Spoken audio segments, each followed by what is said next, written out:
The policeman brought out the packaged parts of the remains of their daughter and showed it to Nora's parents. As Nora's mother said, "So my daughter is no more. You killed my daughter. You used her for money. Even the money you did not even give to me. You did not give me car. I did not see my daughter. I did not see money and car. As she slumped on the ground, Nora's father couldn't hold himself, and looking at his wife on the floor, he slumped too on the floor and died.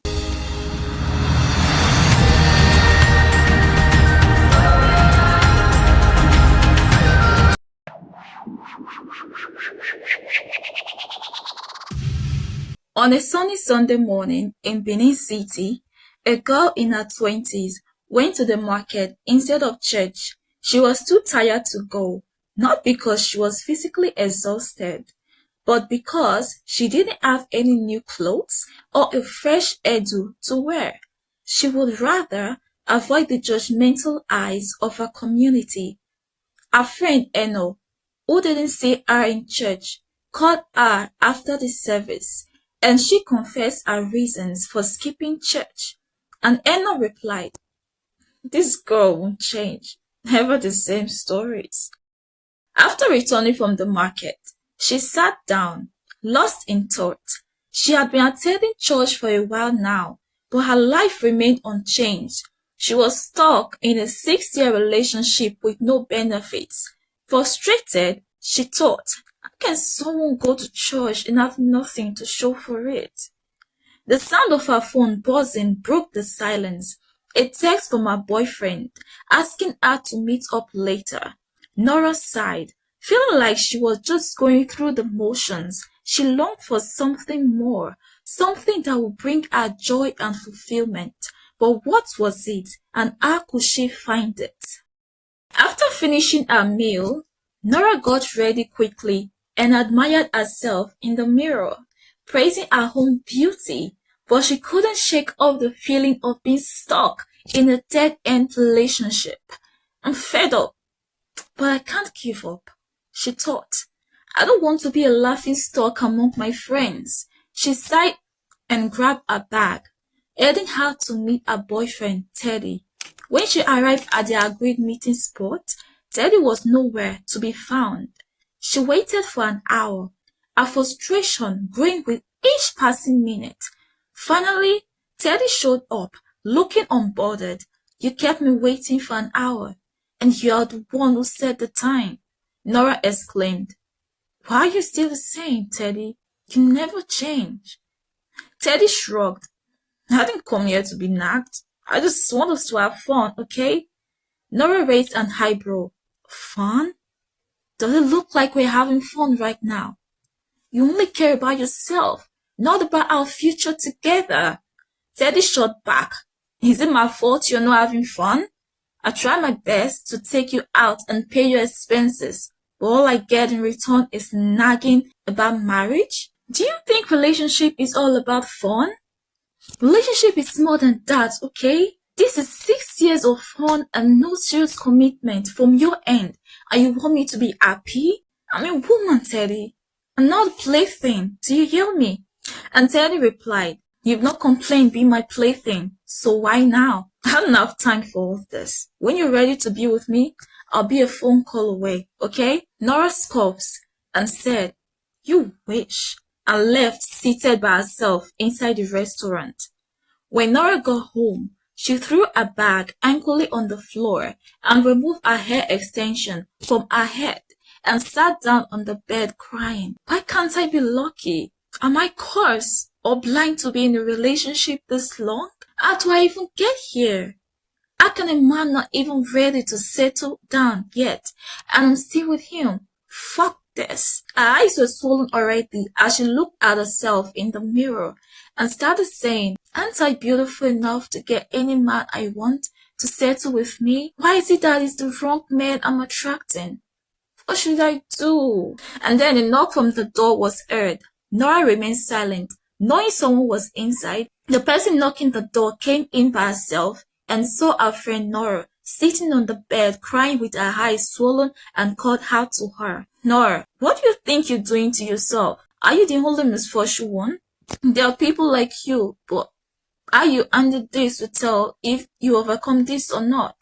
Nora replied, what are you trying to say? Listen, Nora, what I'm trying to say is that instead of you to cry your eyes out, why don't you look for a solution? And Nora replied, what solution are you talking about? You have solution and yet you're still in the same boat with me? Why don't you help yourself first before trying to help me?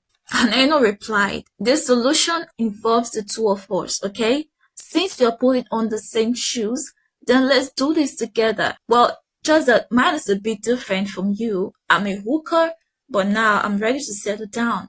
But it seems married men are the only one coming my way. I won't change that. So one of my colleagues told me about this place. She called this place a solution ground. With everything she has said to me, I have no doubt that if we go there, all our problems will be over. And I replied, please, I don't like the sound of this. I'm not desperate for a solution, okay? Why don't you go yourself and tell me the details later? What do you think? And I sighed, it's such a hard nut to crack. Don't worry, I'm going home. When you're ready, let me know so we can go together. Nora replied, I won't be ever ready.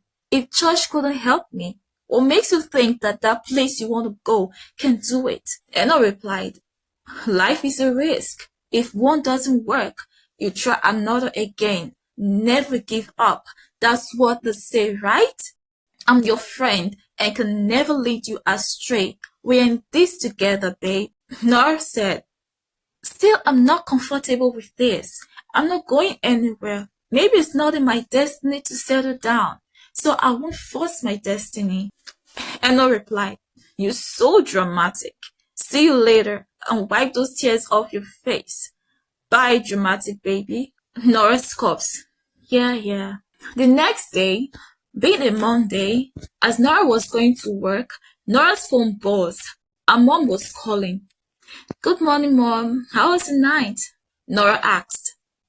What's good about the morning when you refuse to get married? Her mom replied, her voice stern. Are you waiting for me to die before you give me grandkids? Nora sighed. Mom, stop. It's too early for this. I'm running late for work. But her mom continued. Will your job give me grandkids? Eh? Are you trying to anger me to death? Nora's dad took the phone from her mom. Nora, my baby, listen to us. We want the best for you.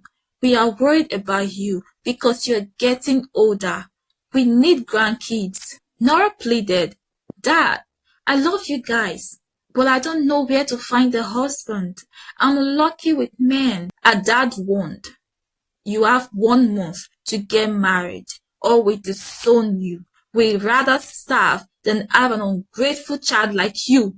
The call ended, leaving Nora feeling anxious and bitter. She thought, I worked so hard to put food on their table, but it's never enough. Is it my fault my boyfriend isn't ready for marriage? She shook her head and headed to work, her day already ruined. Nora trudged back home from work, her bitterness and frustration still simmering from the morning's argument with her parents. She had no appetite, despite her hunger.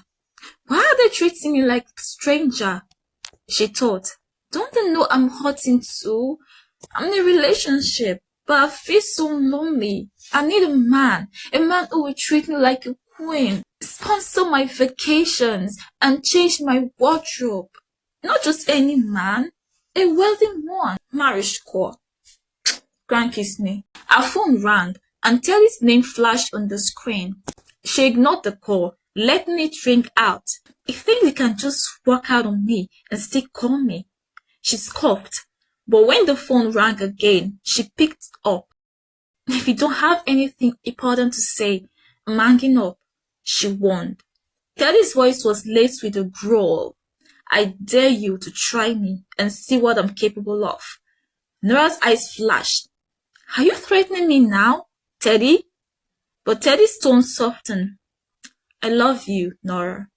But this marriage issue is where I'm struggling. Can't your parents just let you live your life? Nora's voice cracked as she cried. I need more than love, Teddy. I need a future. My parents gave me an ultimatum. Get married in a month or... Teddy's voice was reassuring. Don't worry, babe. Everything will work out. I'm always here for you. I love you. The call ended, leaving Nora feeling a mixture of emotions. Would Teddy finally step up and be the man she needed? Only time would tell. Nora had been through 5 failed relationships, each leaving her with a different scar. She was tired of the heartache and decided to stick with her current boyfriend, Teddy. He was a fun-loving guy who never took life seriously, always chasing the next thrill. But Nora knew that life was about choices, and she was determined to make hers count. Teddy's past had shaped his fear of commitment. His parents' troubled marriage had left him wary of settling down, but Nora had tried to reason with him. To no avail. She was frustrated, feeling stuck in a relationship that wasn't going anywhere. As she reflected on her life, Nora wondered if she was cursed. Her job was unfulfilling, and her relationship was stagnant.